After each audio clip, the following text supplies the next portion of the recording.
कैसे हैं आप लोग? मैं उम्मीद करती हूँ कि आप लोग बहुत ही अच्छे होंगे। आज का टॉपिक है सिंपल फ्यूचर टेंस, जो बहुत ही इनोसेंट और मासूम है, क्योंकि इसे समझने में ज्यादा दिक्कत नहीं होने वाली है। It's a piece of cake. ये बहुत आसान टेंस है। हर टेंस को 4 तरीके से वर्ब फॉर्म के आधार पे डिवाइड किया गया है एक्शन कैसा है इसे क्लियर करने के लिए। जैसे इस टेंस में या तो काम होगा, या हो रहा होगा, या हो चुका होगा, या ओवर द पीरियड कंप्लीट होगा।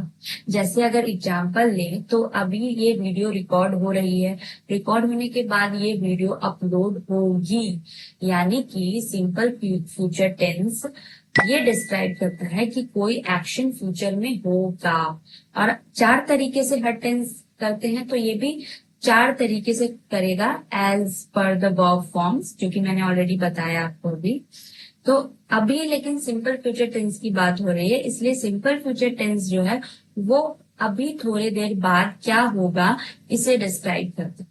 जैसे अभी ये वीडियो अगर रिकॉर्ड हुई है तो ये यूट्यूब पे पोस्ट होगी, और हिंदी में जिस तरीके से होगी ये बताता है कि कोई काम पास्ट में नहीं हुआ है, ना प्रेजेंट में हो रहा है, वो फ्यूचर में होगा। अभी तक वो हुआ नहीं है, होने वाला है।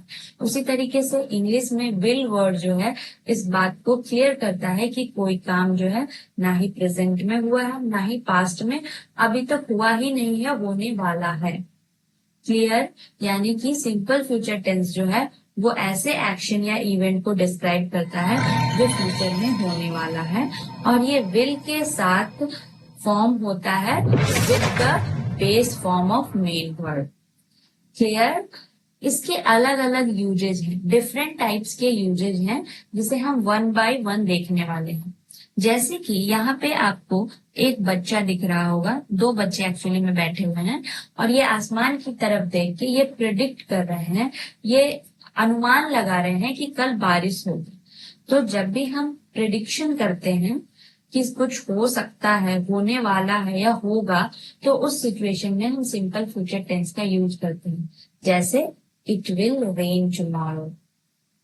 और जितने भी सेंटेंसेस है ना, उसको आप 1-2 बार बोलने की प्रैक्टिस कीजिए, सो दैट कि आपके पास किसी भी तरीके के सेंटेंस आएंगे ना तो आपको बोलने में ये रुकावट महसूस नहीं होगी, और उसके बाद आप सेंटेंस बोलेंगे नहीं, प्रैक्टिस हो रखी होगी, आपके सबकॉन्शियस माइंड में वो चली गई होगी।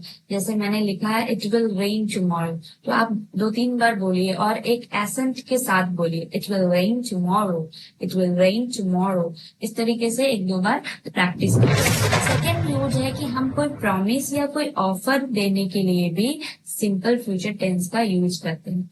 जैसे कि ये इसको परेशान देख के बोल रहा है कि मैं तुम्हारी असाइनमेंट में मदद करूंगा, I will help you with your assignment. यहाँ पे मैंने आई विल को कॉन्ट्रैक्शन में बोला है आई, ठीक है। तो जब भी हम कॉन्ट्रैक्शन करते हैं तो सब्जेक्ट और हेल्पिंग वर्ब को कनेक्ट कर देते हैं, ऐड कर देते हैं, एंड देन हम बोलते हैं I will help you with your assignment. Okay, positive sentence में इस तरीके से हम कॉन्ट्रैक्शन का यूज कर सकते हैं। 2-3 बार इसे भी बोलिए, I will help you with your assignment, I will help you with your assignment, I will help you with your assignment. Okay, excellent. Third use जो है वो हम कोई डिसीजन बोलते वक्त लेते हैं और उसे करते हैं, तो उसे हम कहते हैं कि हम ये सेंटेंस सिंपल फ्यूचर टेंस में फ्रेम करने वाले हैं। Like I am tired, I think I will go to bed early. यहाँ पे इस इंसान को लग रहा है कि वो बहुत थका हुआ है और इसे सोना चाहिए, तो ये बोलता है कि मैं थका हूँ, मुझे लगता है मैं आज जल्दी सो जाऊंगा, और फिर ये काम करते करते फिर जाके बेड पे सो जाता। तो ये बोला तुरंत बोलते वक्त ही इसने डिसीजन लिया। तो जब कोई डिसीजन बोलते वक्त ही ले लिया जाए तो उसे फ्रेम करने के लिए भी हम सिंपल फ्यूचर टेंस का यूज करते हैं। Like I am tired, I think I will go to bed early, I am tired, I think I will go to bed early. 2-3 बार इसकी भी प्रैक्टिस कीजिए। देन फ्यूचर के फैक्ट्स बताने के लिए भी हम सिंपल फ्यूचर टेंस का यूज करते हैं। जैसे कि रात को प्रैक्टिस हो रही है और अब कहा जा रहा है कि सुबह 6 बजे सूरज निकल जाएगा, उससे पहले हमें प्रैक्टिस कर लेनी, उससे पहले हमें प्रैक्टिस कर लेनी है। इस सेंटेंस को आप ट्रांसलेट कीजिए, अगर नहीं होगा तो आप कमेंट बॉक्स में बताइएगा, नेक्स्ट डे मैं करके बताऊंगी। फिलहाल आप कीजिए, कमेंट में अभी टाइप कीजिए। बट अभी हम सिर्फ फैक्ट्स की बात कर रहे हैं, तो हम क्या बोलेंगे, the sun will rise at 6 AM tomorrow. कल सूर्य 6 बजे सुबह उगेगा। The sun will rise at 6 AM tomorrow. The sun will rise at 6 AM tomorrow. The sun will rise at 6 AM tomorrow. Okay, now हम रिक्वेस्ट करने के लिए भी कोई पोलाइट रिक्वेस्ट है, वैसे तो फॉर्मल वे में हम वुड यूज करते हैं, बट अगर कोई पोलाइट रिक्वेस्ट है तो वहां पे भी आप विल का यूज भी कर सकते हैं। Like, will you pass me the salt please, क्या आप मुझे नमक पास करेंगे कृपया, या क्या आप कृपया मुझे नमक पास करेंगे। Will you pass me the salt please, will you pass me the salt please, will you pass me the salt please, repeat after me. कोई फॉर्मल ऑब्लिगेशन है उसके लिए भी हम सिंपल फ्यूचर टेंस का यूज करते हैं।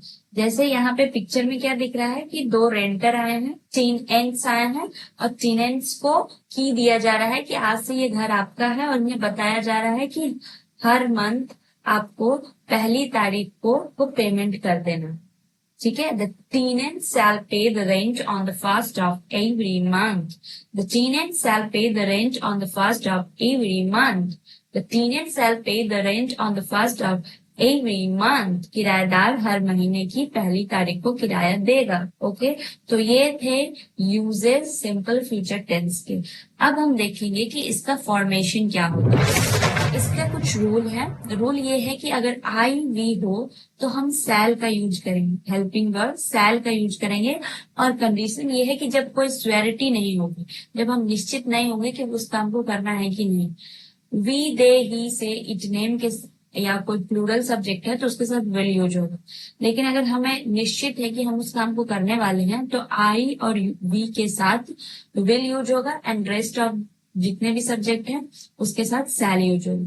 बट ये जो रूल है ये अब आउटडेटेड रूल है। अब ये रूल कोई काम के नहीं है क्योंकि इसे यूज नहीं किया जाता है। अब एक सिंपल सा रूल है कि विल हम इनफॉर्मल वे में यूज करेंगे और सैल हम फॉर्मल वे में करेंगे।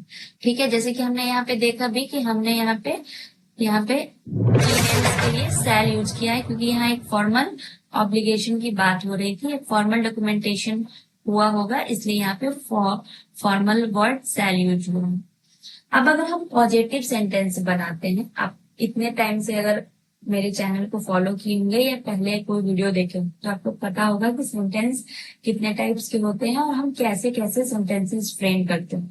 तो अगर हम पॉजिटिव सेंटेंस फ्रेम करते हैं तो सब्जेक्ट के बाद हम शैल विल यानी हेल्पिंग वर्ब का यूज करते हैं, then base form of the verb यानी कि first form of the verb, and then rest of the sentence.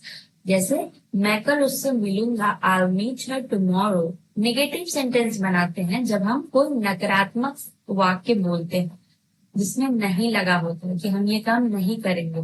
जैसे किसी के बारे में बोला जा रहा है कि वो पार्टी में नहीं आएगी, she'll not come to the party. सवाल पूछा जाना, अगर हमें किसी से क्वेश्चन करना हो कि क्या आप मीटिंग में शामिल होंगे, तो जब भी इस तरीके से सेंटेंस में स्टार्ट होगी क्या आप ऐसा करेंगे, क्या वहां जाएंगे, तो हम हमेशा हेल्पिंग वर्ब को पहले लिखते हैं, फिर सब्जेक्ट या बोलते हैं, फिर base form of the verb and then rest of the sentence. Like will you attend the meeting. जब हम WH वर्ड के साथ क्वेश्चन करते हैं, जैसे आप छुट्टियों के लिए कहाँ जाएंगे, अब कहाँ जो वर्ड है उसका इंग्लिश मीनिंग होता है वेयर। तो ये जो वर्ड है ये WH फैमिली का वर्ड है, WH से स्टार्ट होता है। तो WH वर्ड से जब क्वेश्चन करेंगे तो WH वाला वर्ड पहले आएगा, then helping verb, then subject, then base form of the verb and then rest of the sentence. Where will you go for vacation. और अगर हम इसमें निगेटिव सेंटेंस फ्रेम कर रहे होंगे तो हम WH वर्ड, फिर विल सेल, फिर सब्जेक्ट, फिर नॉट, फिर base form of the verb and then rest of the sentence. और आप इसमें भी कॉन्ट्रैक्शन भी यूज कर सकते हैं। Why will she not attend the meeting, वो मीटिंग में क्यों नहीं आएगी। इस तरीके से आप बहुत सारे सेंटेंसेस खुद से भी फ्रेम कीजिएगा। और ये तो एक बेसिक सा सेशन था। इसके एडवांस सेशन जो 30 डेज का चैलेंज आ रहा है ना स्पीकिंग इंग्लिश का, उसमें हम बहुत ज्यादा अच्छे वर्ड का यूज करेंगे, लाइक ईडम्स का, फ्रेजेस का, और उससे जो सेंटेंस बनाएंगे ना आपको उसको बोलने में मजा आएगा और बहुत ही वो इंटरेस्टिंग क्लास होने वाला है।